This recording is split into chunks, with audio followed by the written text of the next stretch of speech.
ये धरती है सियासतदानों की, बुद्ध जैसे ज्ञान देने वाले इंसानों की। ये धरती है तार्किक आरोहण की, नेहरू, इंदिरा और अंग्रेजों को झुकाने वाले आंदोलन की। ये बिहार है जिसका आंदोलनों से पुराना नाता है, क्योंकि यहाँ के छात्र क्रांति हिंदुस्तान की राजनीति में बदलाव लाता है। नमस्कार दोस्तों, मैं प्रेम कश्यप। साल 1955 बंगाल से अलग होने के बाद बिहार में पहला छात्र आंदोलन हुआ। नतीजा देश के तत्कालीन प्रधानमंत्री नेहरू को झुकना पड़ा। फिर आया साल 1974 जब जेपी आंदोलन के सामने इंदिरा गांधी नतमस्तक हो गई। इसके 15 साल बाद इसी धरती पर एक और छात्र आंदोलन हुआ, जिसका मुख्य मुद्दा मंडल कमीशन द्वारा पारित आरक्षण नीति का विरोध था। और अब है 2025 जब एक बार फिर से एक और छात्र आंदोलन बिहार की धरती को तारने वाला है, जिसकी शुरुआत हुई बीपीएससी एग्जाम प्रोटेस्ट से। इस आंदोलन के केंद्र में इस बार एक ऐसा नेता है जो कुछ समय पहले तक देश में प्रधानमंत्री और मुख्यमंत्री बनाने का रणनीतिकार था। ये ऐसा महानुभाव है जिसने भारत के 12 मुख्यमंत्रियों के साथ काम किया है, और ये ऐसा राजनीतिक खिलाड़ी है जो हर चाल को आंकड़ों के साथ चलता है। यह शख्स कोई और नहीं बल्कि प्रशांत किशोर हैं, जिसे सियासत में पीके कहा जाता है। इस बार के छात्र आंदोलन का यही पीके नेतृत्व कर रहे हैं, जिनका साफ साफ कहना है कि जब तक बीपीएससी का पूरा एग्जाम रद्द कराकर दोबारा से ना किया जाए तब तक अनशन नहीं तोड़ा जाएगा। असल में इस बार छात्रों की जो क्रांति है उसका सीधा कनेक्शन भले ही ऑफिसर रैंक की परीक्षा कराने वाली बीपीएससी से है, लेकिन इसमें हुंकार भरने का काम वो छात्र भी कर रहे हैं जो भविष्य में चलकर बीपीएससी के तहत ऑफिसर बनने वाले कैंडिडेट के नीचे हवलदार बनकर काम करेंगे।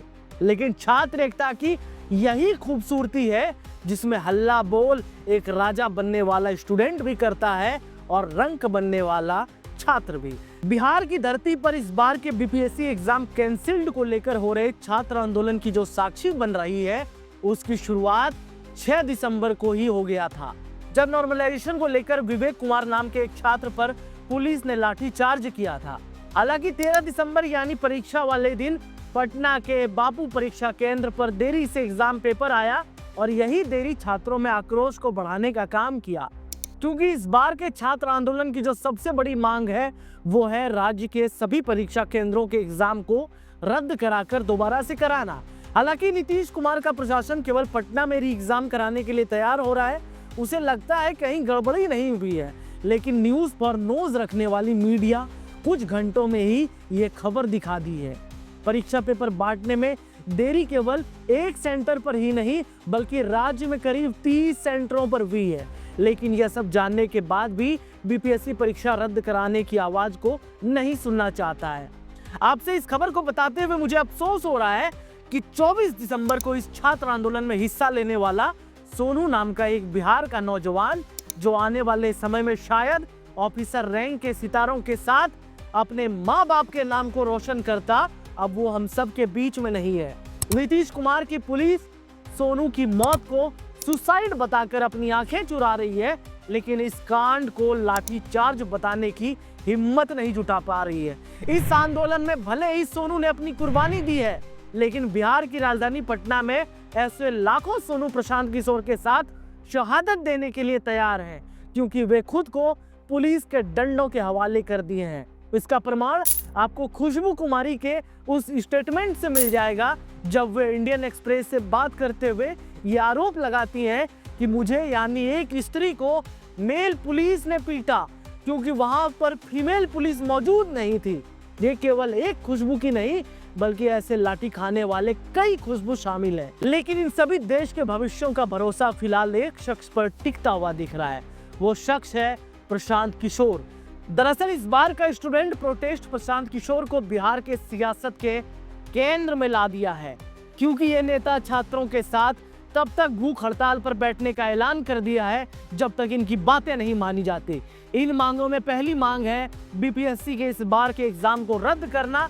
दूसरी, पिछले 10 सालों में बिहार में जितने बड़े पदों का एग्जाम हुआ है उनकी जांच करवाना। तीसरी, 18 से 35 साल के अंदर राज्य में जितने भी बेरोजगार हैं उनके लिए बेरोजगारी भत्ते की व्यवस्था करवाना। चौथी जो हर बिहारी का विशेषाधिकार है वो है राज्य में डोमिसाइल पॉलिसी लाना, ताकि बिहार में होने वाली भर्तियों में एक बिहारी को प्राथमिकता दी जाए। तो ये एक और छात्र आंदोलन की कहानी है जिसे दुनिया में क्रांति लाने के लिए जाना जाता है। यह आंदोलन तब और क्रांतिकारी का रूप ले लेता है जब हिंदुस्तान की राजनीति के केंद्र में रहने वाला बिहार इसका साक्षी बनता है। बहरहाल ये छात्रों के हक की बात करने वाले बीपीएससी प्रोटेस्ट की दास्तां है, जिससे छात्रों की मांगों को पूरा करने में भले ही संशय हो, लेकिन देश को पीके के रूप में एक और नेता जरूर मिल जाएगा जो आगे चलकर बिहार की सीएम वाली कुर्सी पर बैठने में कामयाब हो जाए। क्या सोचते हैं आप? पीके की पॉलिटिक्स को लेकर क्या सोचते हैं आप? बिहार में क्या लग रहा है कि राजनीतिक परिवर्तन ये छात्र प्रदर्शन लेकर आएगा? अगर हाँ तो कमेंट बॉक्स में बताइए। आपको हमारी वीडियो अच्छी लगती हो तो सब्सक्राइब करके जाओ यार।